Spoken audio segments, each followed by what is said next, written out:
it's really hard it's got to be the hardest thing, at least it was for me, is to not do something. I'm so focused on doing stuff, as most people are, but it's hard to just let it go and not do something. It's like someone telling you not to listen to what they're saying, and then you can't help yourself, right? Until I had that realization that I'm okay with my feelings. It's okay. They're not that bad. And then I still get waves. I mean, even coming up to this interview, I started to think about some of those things that happened, think about the process. So I, knew what to say, or at least what the conversation might be. And in preparation for that, yeah, those feelings came back. Yeah, but it's like when insomnia comes back, it's like an old friend that it's hey, what are you doing? No, you're back again. But now I can treat him like an old friend because he doesn't have any power over me like he did before. So yeah, it's a journey for sure. Hi, everyone, and welcome to another really special Talk Insomnia episode. We have Eric with us. Welcome. Thank you. It's good to be here. Super nice connecting with you after quite a long time. And for those of you who are tuning in here, I just want to share kind of the backstory of how this happened. So, you were actually my client in BedTyme, but 3 years ago. And then I think intermittently you'd send me a kind of a little update or a little email here and there. And then the other week you were like, you sending me kind of like a little insight. And I was like, hey, this is really nice to share, but maybe you'd like to be a guest. And you were like, sure. So that's how that came to be. But with that said, tell us in your words, how did you start having trouble sleeping here? There just was a lot going on. It was COVID. There was just the chaos of the presidential election. I also had some issues just with the family. Just life was difficult at the time. And then I was also sort of going through a midlife crisis. So all those things just bubbled up, and yep, and finally just manifested itself as just sort of the insomnia issues that I started having. Yeah. And this is each one of those things you mentioned could make anyone have some trouble sleeping. But and then of course having many things that are stressful, very, very easily we can see that leads to some trouble sleeping. But at some point, there's this moment where kind of like the focus becomes sleep itself. Like, did that happen pretty early on, or that kind of gradually happen, or how did that start happening? Yeah, so there was and part of it was I never really dealt with my feelings. That's what I've figured out, but I didn't deal with my feelings, so it really did come just really quickly, and then not sleeping just amplified it all, and it just sort of spiraled out of control. And that pretty much was my life for 2 years, off and on. And yeah, it definitely was a struggle for a couple of years, and painful for sure. And did this start with like, do you remember if it was like this one kind of completely sleepless night, and or was it more like a little bit gradual, like, oh, what's happening, something like that? So I've had a little bit of insomnia since my late 20s, off and on. But I always dealt with it. It was never it didn't last. And yeah, I started having multiple nights in a row, and yeah, and just things were much more amplified. And yeah, and then it just kind of, it's like throwing gasoline on a fire a bit. Yeah. I hear. And like in that first stretch when you started having kind of back-to-back nights of trouble sleeping, did you start like doing things to, to mitigate this, like, that supplements or like, I don't know, things of that nature? Did you start doing that right away or not? I'm a researcher. So I started just reading and researching and all these things, which probably made it worse.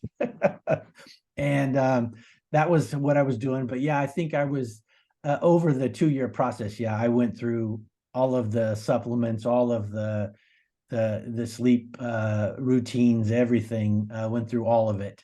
And yeah, that did Totally. happen.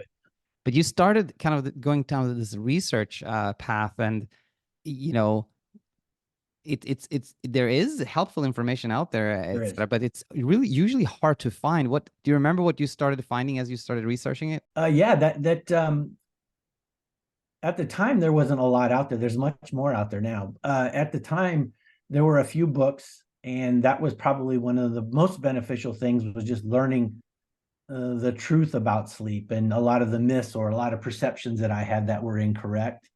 But yeah, I just was again, as a researcher, I'm pretty good at Google and pretty good at searching. So yeah, I just started going down that path. But my initial research was, it was just it was pretty bleak. There's a lot, I would say, more misleading or stuff out there that just made it worse than there was stuff out there that made it better. But focusing more on doctors and people that had actual degrees related to sleep was what I quickly realized was where you need to focus, because there's a lot of stuff out there. I mean, books that are on Amazon and other things that you would think, oh, they got a book, there's a publisher behind it, this is going to help. But no, there was a few rabbit holes that I went down that definitely made things worse. And that's how I came across BedTyme. And that was that in another book, I can't remember the name of it. Those were the two areas where I really started to understand what was going on.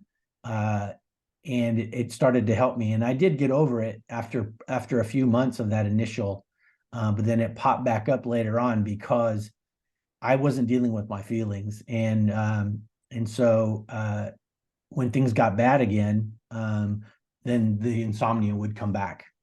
Yeah. Which we should definitely talk about that. I think that will be a really important topic for the audience. But before we go there to kind of like how you found BedTyme and things started getting easier the first time, I wanted to ask you about, like, during these 2 years when you struggled, and particularly maybe when in the beginning of it, when you were kind of like down in the rabbit hole of research and you didn't get any helpful information. What was life like in terms of like work, relationships? Was life very consumed by sleep, or not completely, or how did you function in general? That's funny because yes, consumed is the proper word. It occupied way too much of my brain. And I have a somewhat stressful job. I'm a consultant, and yeah, it definitely started to have an impact on my work and my family. My poor wife, thank God, she was a rock to help me get through it, but she'd never seen me go through this. And so yeah, it did consume me for sure. I hear. I would imagine that during your research you came across like CBT-I. Did you or did you not? Yes, I did. And I actually had a well-respected therapist from Stanford who I saw for about 2 months, and it just got worse. Really? Yeah. And often when I hear that story, it's because there is these like behavioral techniques, like you got to stay up really late, you got to get out of bed, and these rules, and that actually creates more anxiety around it. Was that your experience as well? Yeah, yeah. So it fit right in with me because that's what research and structure and all those things are, things that I want in my life, and is really what I'm about. And so yes, I was just all in, but yes, it just made it worse. And part of the realization was the harder you try, the worse it gets. And that's exactly what was happening. Yeah, totally. And how about you know, were you ever did you go to doctors, have like, I don't know, tests, and were you prescribed medications during this time? Yeah, I did uh every time. I had three waves, I guess, and each time I did take sleep meds. And and so yeah, that there was definitely meds involved. There were therapists involved, doing all the things. Most were not helpful. Um, I think the one med that was really helpful for me was Zoloft. It wasn't a sleep med, but it just helped me get a little bit of space and just helped me to just to chill out a little bit, and it helped me to get back on the right path. And I had done that a couple of times. The first time I did it, I got off it because I just had the notion that, you know, these drugs were bad and you need to get off them. I take Zoloft right now. I'm on the lowest. I'm sort of weaning off of it, but not so quick to jump off at this time. So yeah, it's played a role for sure. And therapists have always been part of it. I think what I found is when you go through therapy and stuff, you need to do that to get the meds. They're not just going to give you the meds. They also want, most of the medical folks wanted you to also be in therapy or speaking with somebody to get the meds. Yeah. And now just a question popped up in my brain, which was related to how you said that later on you saw how you were sort of not really fully, seeing your feelings or acknowledging feelings. Was therapy helpful in kind of acknowledging that, or that was more kind of a realization from within yourself? Yeah, no, I didn't get any of that from therapy. It was through reading books, Zen books, actually. I'm not a Buddhist, but I like a lot of the sort of the thinking and the life lessons and wisdoms. And that's where I started to see that there's a book called Welcome the Welcome the Unwelcome. And it's a Buddhist book. I can't remember the author, but yeah, you have to welcome in those things that are painful. And that is something that for my whole life, if it was painful and uncomfortable, just distract yourself, just put it in the garbage and just keep pushing it down. Don't worry about it and stay positive, all of that stuff. And I think the biggest thing that I learned, which I think I'm happier now than I've ever been in my life, in part because of just realizing that the feelings and all the negative stuff, it's really not that painful. That when you put it in the garbage and you try to get rid of it, you make it much worse than it is. But if you just sit with it, and I started meditating and other things and learned to just sit with these feelings and realize that, oh, they're really not that bad. And realizing that all the feelings that come across, and that's probably the main realization for me, was that all of the feelings that I have, I can handle. It's not a problem. I couldn't handle them when I was putting them away and I made them into monsters. But if you just look them in the face and just sit there comfortably and quietly, it's still uncomfortable at times. It's still anxious producing and all of these things. But just realizing that it's okay. And that was the other thing is during the last couple of years, there's been a big push really around COVID about being kind to yourself, right? And I didn't quite get what that was. But what I found is just the acceptance, the awareness. One is to be aware of these feelings and aware that you let them, and then to accept them. And then also just to know that it's okay. It's okay to feel bad. You're human. There's a lot of things that are wired in my brain that I don't understand that are there from hundreds of thousands of years ago, right? And a lot of things just pop up, and it doesn't always feel good. But that's probably was the biggest shift in my being comfortable with myself and being comfortable with handling feelings, which eventually made it much easier for me to sleep. Yeah, wow. Wow, that was so well said. And what led you there was actually sort of what we call like a speed bump. So let's kind of stick to our story in a bit in a sense that, okay, we talked about how it started happening. CBT-I wasn't helpful. Sleep medications generally wasn't helpful. Zoloft was helpful. But at some point you discovered BedTyme. And how was that? How did you find that, by the way? How did you find our app? That was just through the research, and Google was Okay. how I found it. Yeah, that's just how I came across, and I signed up for it. And you and I had some early chats and little daily emails and information. I just found, it's hard when I was having insomnia. It's like you're the only person in the world that has it. You feel so alone and so miserable. And it just was nice to know that, oh, I'm not alone, and that there's people that are out here that are trying to help you. And that's one of the things that the why I've always been, and I still read your emails and just connected you because you are a caring person and you really do want to help people. And it's not always obvious that people are out there to do it. A lot of people are out there to make money, including one of the guys I came across early on. He wanted to charge some ungodly amount of money to work with him. And so yeah, it's good to find people who are out there to really help people and not just, they're not doing it just for their own financial gains.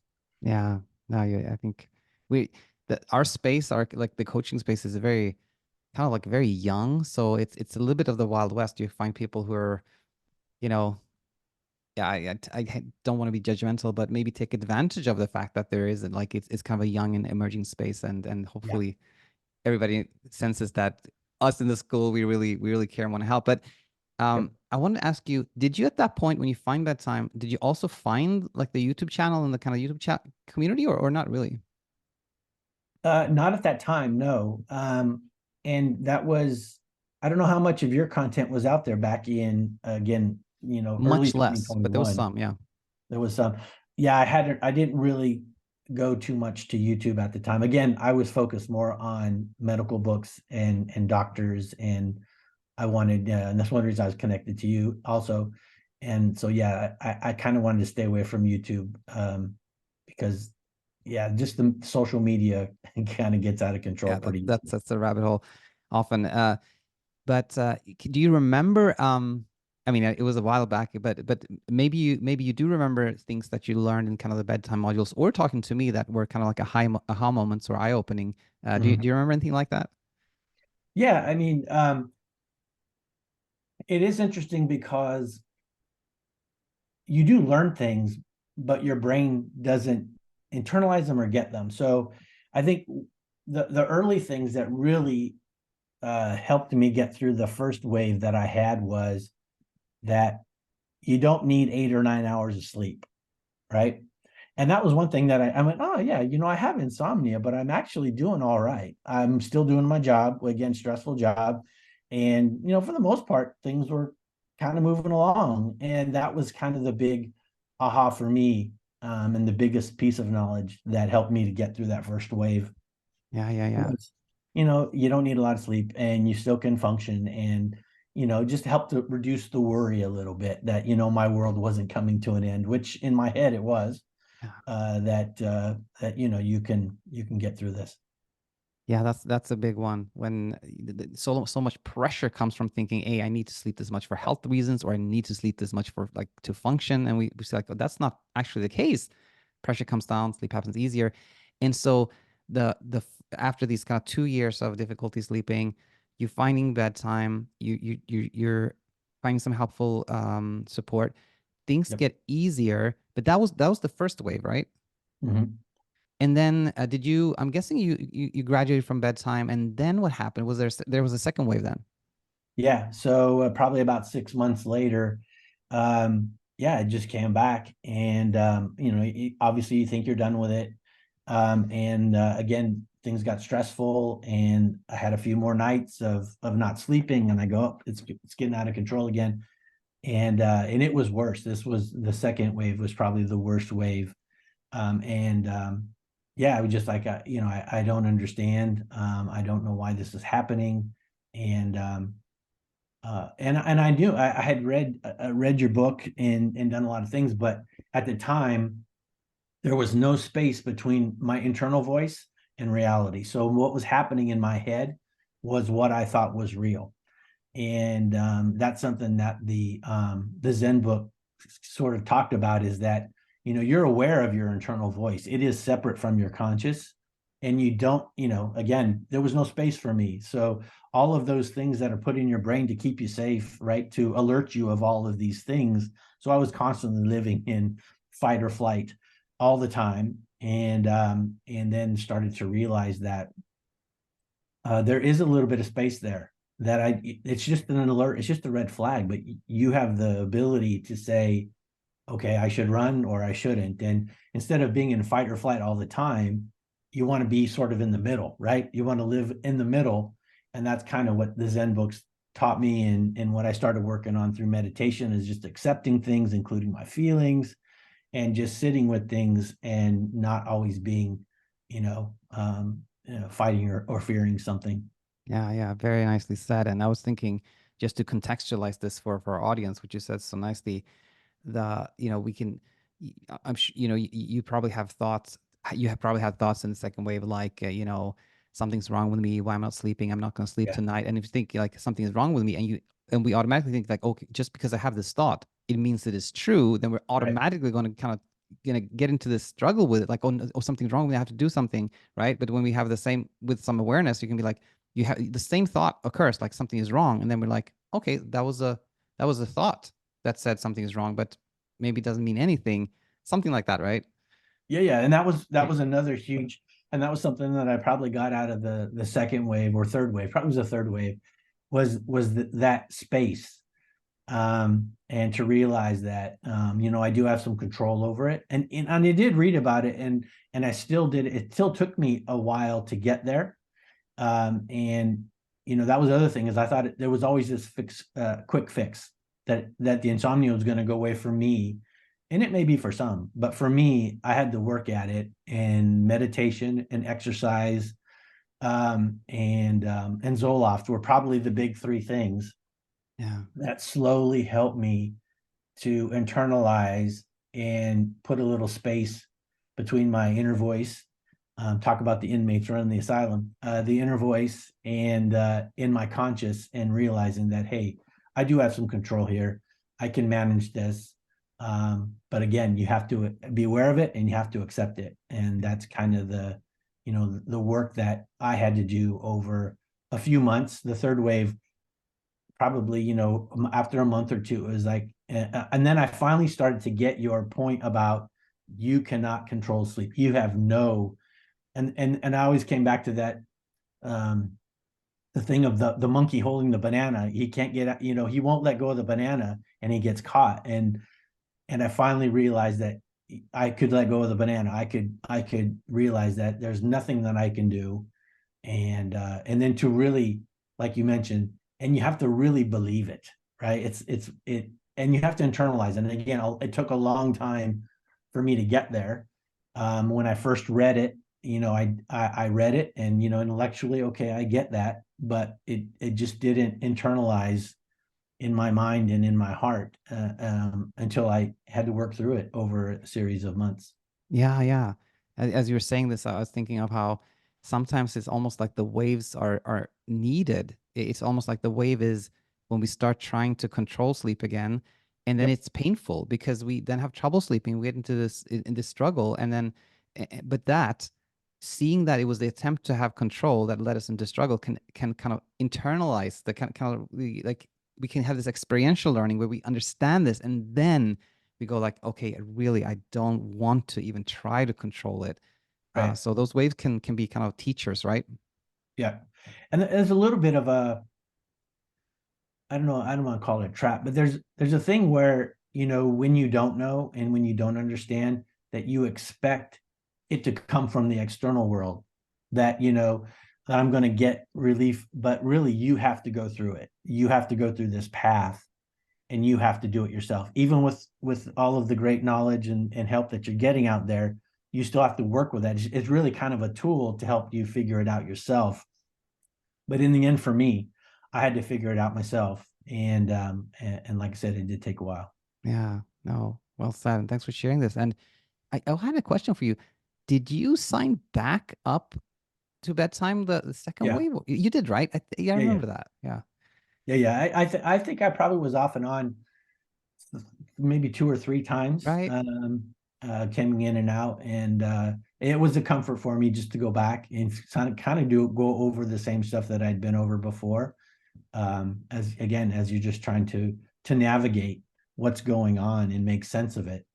And yeah, I'm type A, and I'd stress about things and overthink about everything. And so it was nice just to go back and have something that was comfortable and familiar, and not always trying to figure out what's next and what's new, because that's kind of what I did. I would read a book and I'd be good for 2 or 3 nights, think I got it figured out, and then it would come back. And that was I probably read at least a couple dozen books, because that was the only way I could get a couple of nights sleep was it's kind of funny when you think back about it.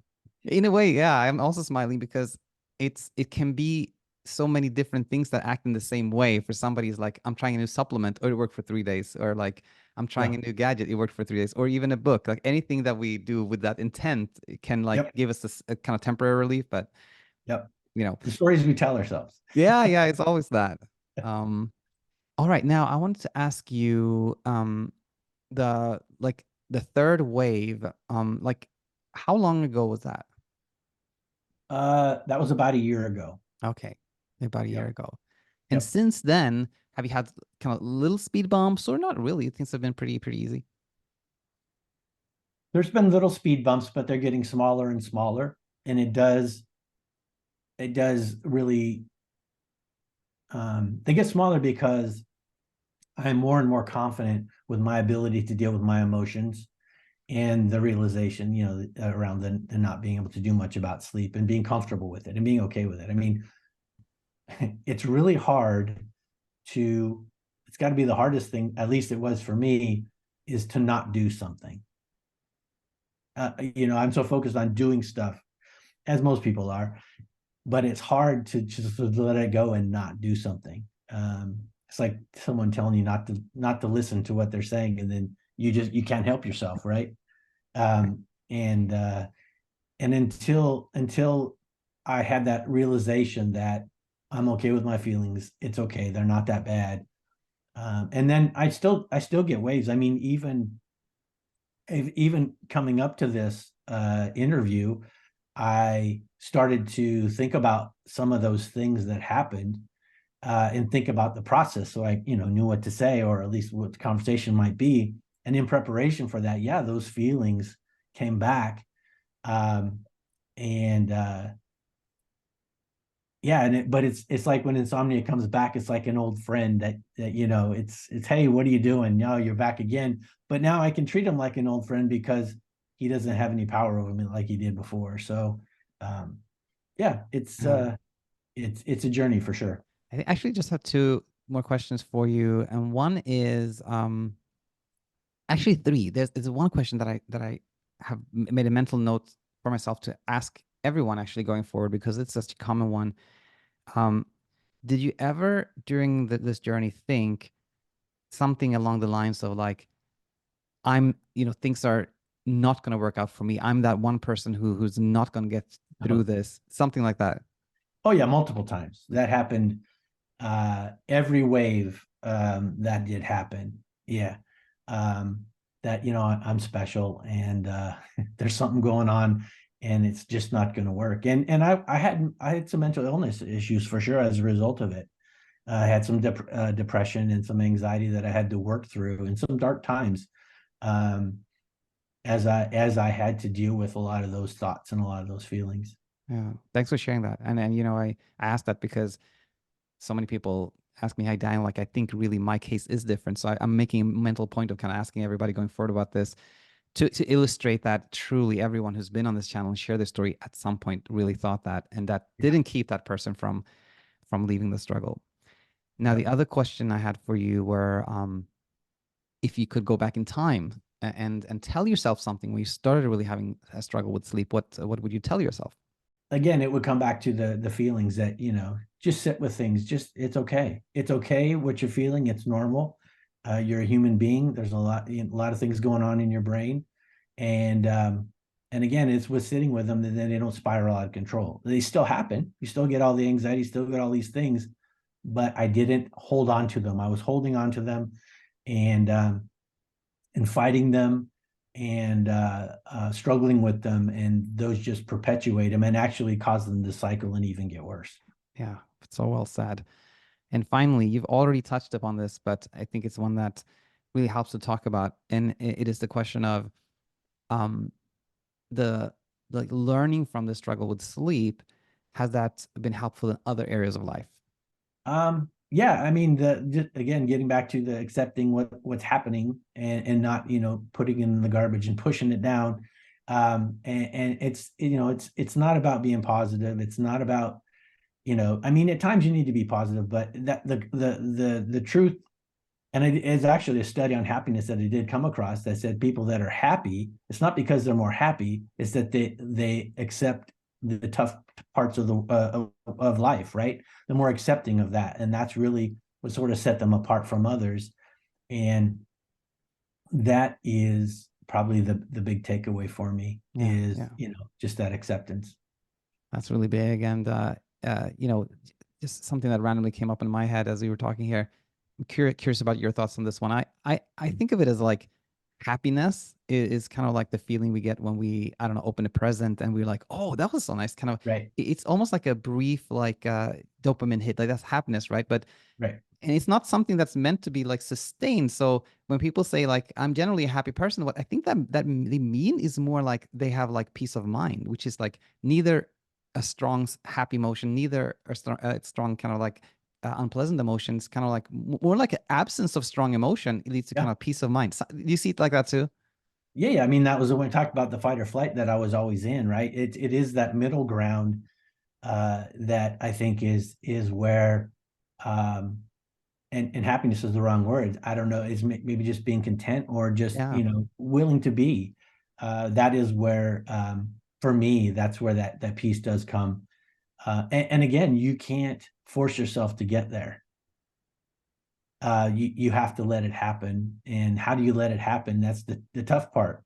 But it really is just accepting and not being afraid of your emotions, and being afraid of life in general, and being afraid of not sleeping. All those things, they just weigh on you, and you have to let them go. You just have to let them be, and know that you're going to make it. It's okay. Everything's going to work out. And to me, again, that's where meditation and exercise and some of those other things, Zoloft, came in to help out and help me to get there. Beautifully said.